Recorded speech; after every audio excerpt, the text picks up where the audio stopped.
Hello everybody and welcome back for some weekly VR news, where I keep you up to date on everything going on in the VR industry, prepare you for this week's new releases, and then focus in on one major story. As always, I am Mateo311 and this is your channel for everything VR related, and today we have a huge new mod breakthrough that might lead to hundreds of new VR titles, a great assortment of new titles releasing, some exciting announcement trailers, updates to your favorite games like Phasmophobia and After the Fall, and even some new hardware to check out. Now there are of course the links and timestamps to everything I will be discussing, but before we jump in, this video is brought to you by Kiwi Design, my favorite site for VR accessories. They're currently celebrating their 4-year anniversary, and you can get 20% off amazing items like their Quest 2 Elite strap, custom controller grips, link cables, and much more. They even have snap-on upgradable headphones that you can pre-order, and I'm actually giving away a Kiwi Elite strap with built-in battery pack. There's a link to the Kiwi site and my giveaway down in the description, and don't forget to use discount code Mateo311 for 5% off and to help support this channel. Okay, so starting off this video with new releases, we have Ultimechs from Resolution Games. Ultimechs is a free-to-play competitive title similar to Rocket League that's available for Quest, PICO headsets, and PCVR. It features 1v1 and 2v2 modes and allows you to customize your own personal mech. I'm definitely intrigued for this title. Basically everything Resolution Games makes is gold, and I'm curious to see how a new free-to-play title in the VR space performs, and I'm curious if this will be as addictive as something like Rocket League. Let me know your thoughts down in the comments right now. Are you going to be trying this? Okay, so next up we have Paradox of Hope, which promises to be Metro 2033 in VR, exploring a labyrinth of tunnels in a post-apocalyptic, monster-infested world. You'll get to update your equipment and arsenal along the way throughout this single-player shooter filled with survival and horror elements. There's the demo available for free, which I will link down below. And if you want me to cover this game, let me know. I've only just started to dive into it. Okay, so next up, we finally have the release of the Half-Life 2 VR mod. Even if you've played Half-Life 2 1,000 times, or you've never played it before,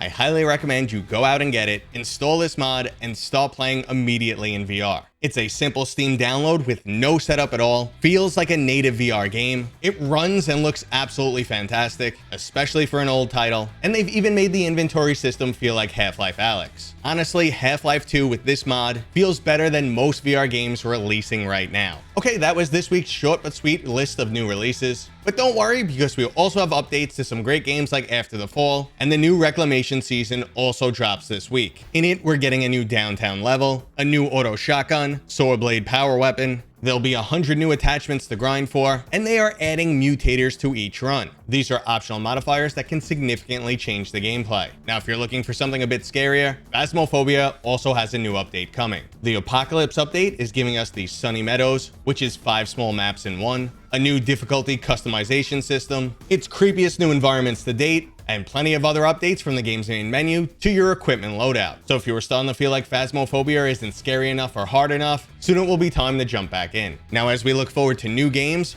we definitely have some exciting stuff on the way, as we got some amazing announcement trailers this week. First up is Divine Duel, which looks like a combination between Blast On and a fantasy MOBA. Select your hero and then use a combination of over 40 weapons, spells, and creature summons to take down your enemy. You have a customizable loadout so your opponent never knows what's coming. You'll level up and unlock some powerful boosts, and there's multiple different gameplay modes in both single player and online multiplayer to help keep things exciting. Speaking of exciting, we also got a trailer for Firewall Ultra, the sequel to the PlayStation VR's most popular shooter, Firewall 0. Now, the trailer doesn't give us much to go on, but the graphics are looking pretty insane. I mean, that's one of the main features that we're all excited about for the PlayStation VR 2, is the fact that we're finally going to get some higher quality games, and it looks like Firewall Ultra will be one of them. Now, talking about an announcement trailer that doesn't show us much, we have Primal Hunt, which simply gives us a T-Rex wearing a Quest 2, and that poor guy doesn't even have an Elite strap on. From the team that gave us Final Assault, we're getting a co-op dinosaur hunting title. The premise is definitely interesting, but unfortunately this title isn't coming until sometime next year. And our final announcement trailer is for Fight Back, a fully hand-tracked title that will teach you self-defense. Now, rather than simply being instructional, there's a whole God League star-inspired theme to it. I'm truly intrigued with the concept and wonder how well it actually translates into self-defense or how fun the gameplay will be, but regardless, I'm gonna have to try this one.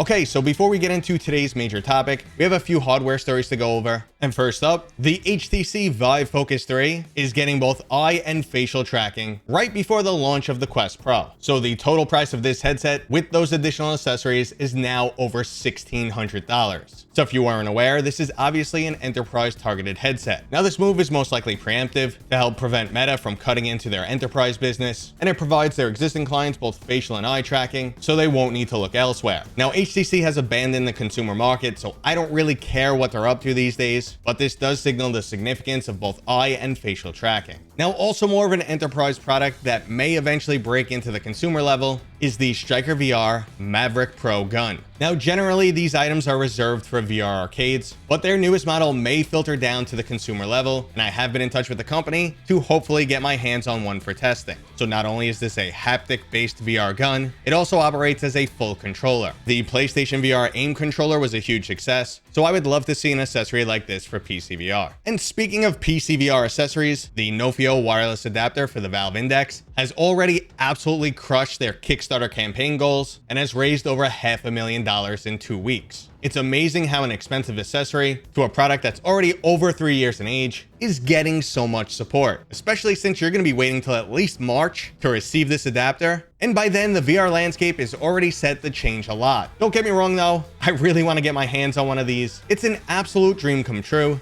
And after owning 10 headsets, the Valve Index still remains my favorite, even with the cable. Okay, so here it is guys, today's main story, the fact that we might be getting hundreds of new VR games in the near future, thanks to a universal mod for the Unreal Engine 4. Now the modding group Preydog, that's already delivered so many amazing mods for the Resident Evil series, plus a handful of other titles, is now developing a universal VR injector. So basically, any game that runs the Unreal Engine 4 can be playable in VR, and this includes titles that don't already have VR plugins. Now, don't expect all of your Unreal Engine games to suddenly feel like native VR titles, but this is akin to something like Vorpex on steroids. All games would get 6 degrees of freedom, synced eye stereoscopic 3D, and a detached look from the weapons. This would be an amazing starting point for anyone looking to make a proper VR mod. From here, they would just need to figure out how to handle things like motion controls or cutscenes. Now, I did say that lightly, like it's an easy task, but I know it's still quite complex. But just the ability to suddenly experience all of your titles from a new perspective is extremely intriguing, and this could lead to 2023 being the year of the mods. I know we had a lot of amazing ones drop in 2022, but with the Universal Injector as a starting point, 2023 can have exponentially more titles. Now, you might not be interested in mods, because who wants to rehash the old stuff after all? And this is personally how I felt until I jumped into a few titles. For starters, I don't remember the games as well as I thought I did, so they still feel quite fresh. There's also plenty of titles I never got around to, and they're able to deliver an amazing first impression in VR. Deep Rock Galactic was a personal example for me. And you have to remember, a lot of these flat screen titles were made with a much bigger budget than VR games are getting right now. So the quality of game usually far surpasses what we see releasing on VR right now, just like I mentioned earlier in this video for the Half-Life 2 mod. So right now, I am curious what you guys think. Are you really excited for your older titles to be modded for VR, or you're just interested in native VR content? Please let me know down in the comments right now. I'm really curious to see how the community is split on this one. Now that was today's new VR news. I hope you guys enjoyed it. If you did, go ahead and give it a thumbs up. If you're new here, please consider subscribing.